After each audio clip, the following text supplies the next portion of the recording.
Bom dia, nobres amigos, ou boa noite. Imagino que seja boa noite na hora que eu esteja falando com vocês. É bom dia a hora que eu tô gravando, que é umas 8 e pouco da manhã aqui no feudo, no dia, acho que é 1 de julho ou 2 de julho, não lembro agora exatamente a data em si. Com certeza esse vídeo não vai sair no mesmo dia, porque tem vídeo programado para mais de um mês antes dele sair. A menos que eu mude as datas dos vídeos já programados, já feitos. Provavelmente vai sair lá pro final de julho, começo de agosto. E tá frio pra caramba, tá 0 graus aqui, por isso que eu tô na beira da lareira. Que temperaturas negativas e congelantes são muito legais em si pra se experimentar, mas na boa, você precisa se manter aquecido numa coisa dessa. Mas enfim, este é o primeiro vídeo de uma série que eu vou fazer sobre a Igreja Católica como instituição. O que quer dizer? Quer dizer que você virou cristão, você abandonou seus valores pagãos? Não. O que eu quero dizer é que a Igreja Católica, de certa forma, foi uma instituição muito forte e presente ao longo da Idade Média. E é praticamente impossível entender a Idade Média direito sem compreender a Igreja como instituição, não como religião em si. Como religião eu já falei muitas coisas sobre o cristianismo como religião, mas agora é para trabalhar a instituição da Igreja como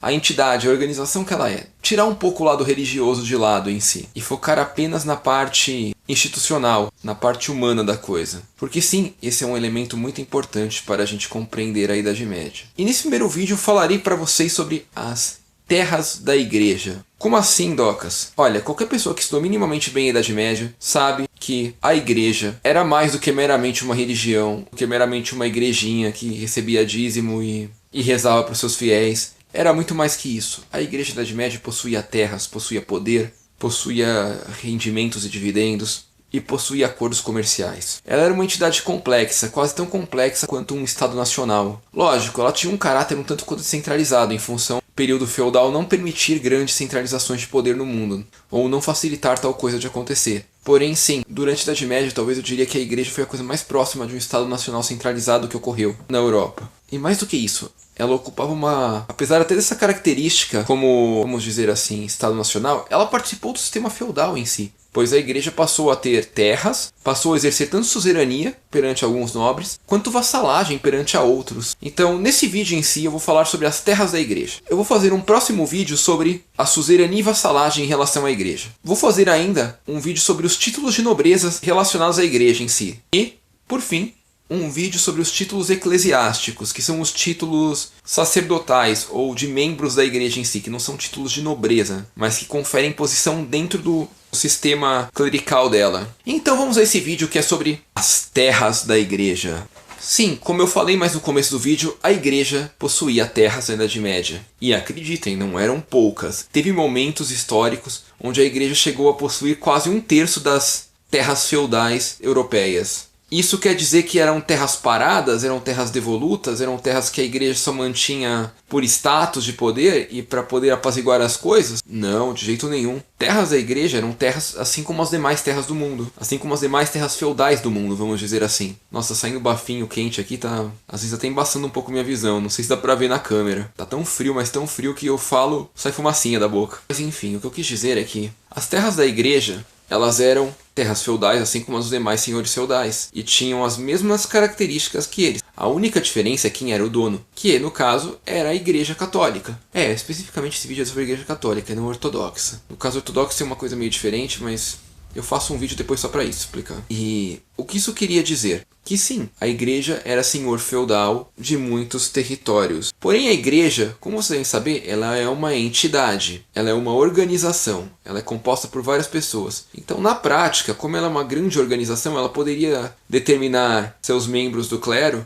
para administrar cada propriedade, podendo colocar sob mão de algum bispo, de algum padre, de algum cardeal, determinadas áreas do mundo. Que no caso era o que acontecia, porque o exercício de poder de fato, apesar da Igreja ser dona da terra, ela é uma entidade, ela é uma organização. Ela não é tão onipresente assim. Então ela determinava alguns dos seus membros para administrar tal localidade. Geralmente eram membros do alto clero, como bispos e cardeais. Em alguns casos menores poderiam ser padres, ou monges, ou abades de determinado monastério. Tudo depende do território, né, e do interesse da Igreja nele. Porém, a coisa vai mais do que isso. Como vocês bem sabem, cada senhor feudal era como se fosse um reizinho em seu pequeno território. E, por consequência, ele não era obrigado a pagar absolutamente nada, a não ser sua lealdade militar a seu suzerano. Por consequência, senhores feudais não pagavam nenhum tipo de tributo material a outros senhores feudais, a menos que isso fosse um acordo entre eles. Mas, Por formalidade do feudalismo não havia essa necessidade. Porém, a igreja, no caso, era uma coisa diferente, porque as terras eram dela. Então, no caso de terras da igreja, havia sim alguma destinação da produção,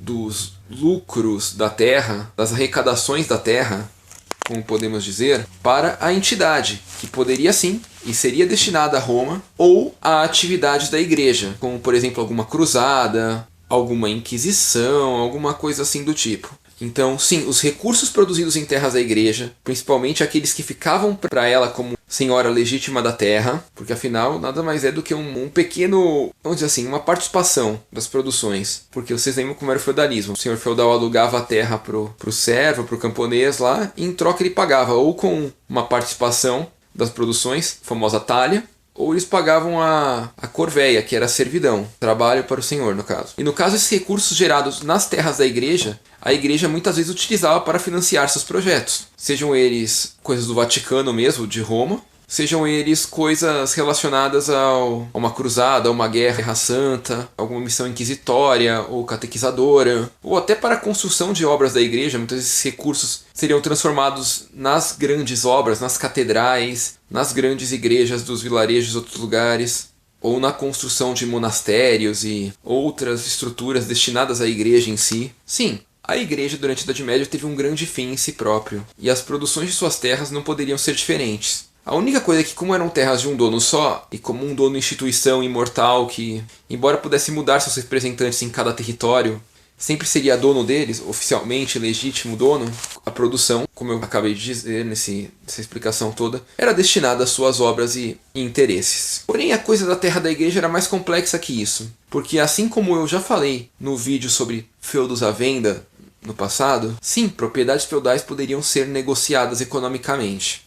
E sim, a igreja fazia muito uso disso. Porque pensa só, se em alguma época ela chegou a atingir 1/3 das terras feudais da Europa, chegou um momento onde para ela não fazia mais diferença ter mais terras feudais, era melhor vender e capitalizar recursos para fazer alguma outra coisa. Então sim, era relativamente normal, principalmente por parte da igreja, negociação de terras feudais com algum nobre ou algum rei, ou alguém disposto a pagar seus preços. Sim, a igreja vendeu ou cedeu terras para muita gente ao longo da Idade Média. E com isso conseguiu capitalizar muita coisa em cima, pode ter certeza. E mais do que isso, como qualquer senhor feudal dono de seu pequeno paizinho, a igreja em seus feudos tinha a plena liberdade de fazer grandes acordos comerciais com corporações. E de fato, ela os fez com uma outra grande forma de capitalização em cima de seu recurso de terras feudais. Afinal, quantidade de terras imensa, era impossível que não fizesse tal uso. Porém, nem tudo são flores. Ou melhor dizendo, nem tudo que é gerado por grandes instituições humanas é fácil de ser controlado e preservado. Então, uma verdade que eu posso lhes dizer, nobres amigos, aos que são cristãos, por favor, não se ofendam com o que eu vou dizer, porque, embora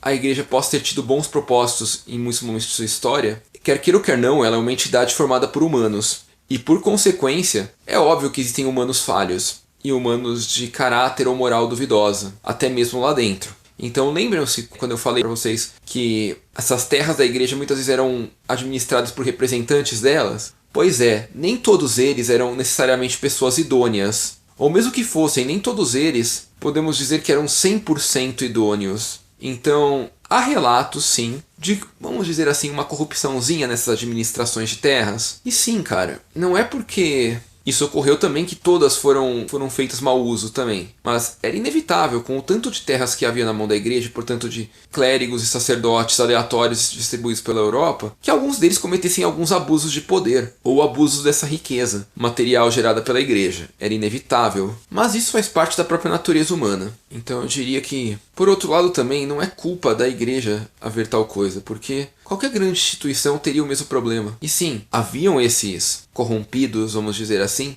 que abusavam de poder. Haviam bispos e até alguns cardeais que se tornaram verdadeiros monarcas feudais dentro de terras da igreja durante suas vidas. Alguns até conseguiram usurpar tais terras para seus descendentes, em alguns casos inclusive ilegítimos, pois a igreja impedia-os de legitimar. Tais coisas claramente aconteceram no passado e principalmente durante o período, vamos dizer assim, pós-Primeiras Cruzadas, quando a autoridade da igreja passou a se tornar algo um tanto quanto inquestionável. Esses representantes da igreja na terra passaram a se utilizar de seus títulos clericais, seus títulos eclesiásticos, para poder exercer poder em nome da igreja. Na verdade, exerciam poder em nome próprio, mas utilizavam-se do nome da igreja para isso. Ah, e mais um detalhe. Para quem pensou que a igreja estaria imune a isso, por meramente ser, vamos dizer assim, uma entidade que se tornou inquestionável com o passar do tempo, na verdade não, a igreja participou de guerras sim, e guerras feudais. Eu não estou falando de guerras cruzadas apenas, contra mouros ou contra algum califado lá no Oriente Médio, não. Estou falando de guerras feudais contra outros senhores cristãos. Há registros claros de que a igreja teve que enfrentar em suas terras lutas por elas contra outros senhores cristãos. Em alguns casos ela tentava apaziguar a coisa excomungando eles, mas em outros a coisa não era tão simples assim. Assim como, por serem terras feudais, a igreja chegou a participar de alianças de suzerania e vassalagem. Lógico, como eu falei, eu vou fazer um vídeo específico sobre isso, mas sim, a igreja chegou a entrar em cadeia de suzerania e vassalagem. E até em casos onde ela exerceu dupla vassalagem, vamos dizer assim. Na Guerra dos 100 Anos, por exemplo, ela tinha terras dela que estão submetidas à Inglaterra, que prestavam vassalagens ao rei da Inglaterra, e terras que prestavam vassalagem ao rei da França. E sim, os soldados das terras da igreja vinculados ao rei da França lutaram contra os soldados das terras da igreja vinculados ao rei da Inglaterra. Então sim, a igreja chegou a exercer suzerania e vassalagem, chegou a exercer dupla vassalagem e a ter conflitos entre terras dela própria em si, por esse detalhe, em função da aliança militar que estivesse vinculada.